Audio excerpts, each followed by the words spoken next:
Il calcio è fantastico finché,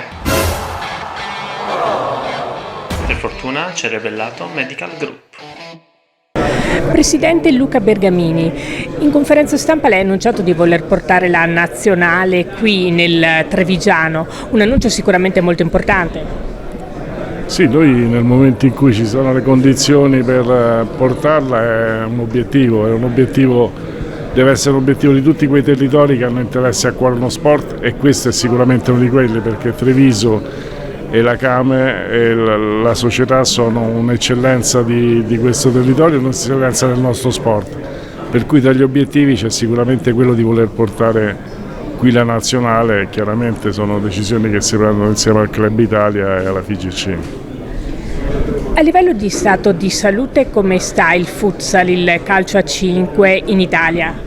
Allora, è in grande crescita come numeri, ma è in recupero, perché la cosa singolare del calcio a 5 è che noi abbiamo un numero di praticanti che va oltre i 4 milioni, però abbiamo negli anni disperso un po' quello che era il valore del calcetto, del calcio a 5, per concentrarci solo sul futsal, che è la massima espressione, ma non è la base, perché non è così facile trovare impianti al coperto.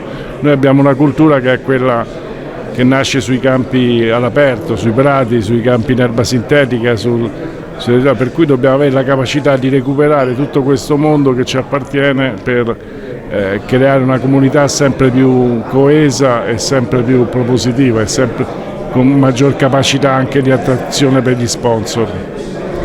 In tal senso lei vuole lanciare un appello alle istituzioni? No, io oggi ho sentito le parole del cavaliere della Came, che l'appello è quello che il futuro è un'opportunità e non un rischio, e che andare avanti non significa lasciare per forza qualcuno indietro, ma è stimolare a chi è indietro ad andare avanti, più avanti di quello che è. Per cui sono due messaggi molto importanti. Il futuro è dei giovani, io mi auguro di avere sempre più giovani che si occupino di politica sportiva e di futuro.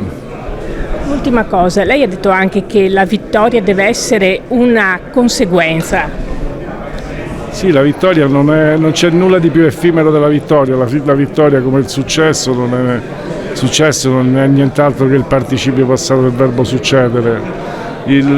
Quello che dà veramente consistenza è come si arriva alla vittoria. Avere l'obiettivo della vittoria spesso è fuorviante, invece è molto importante avere la vittoria come conseguenza di un grande lavoro fatto dai tecnici, dai giocatori, dalla dirigenza e dai territori. Questo per me è importante più di qualsiasi.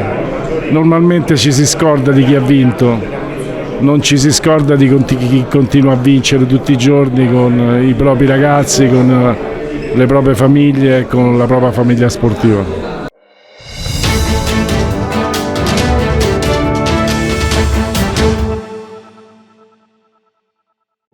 Massoterapia, il potere delle mani, un benessere profondo. Prenotala da Rebellato Medical Group.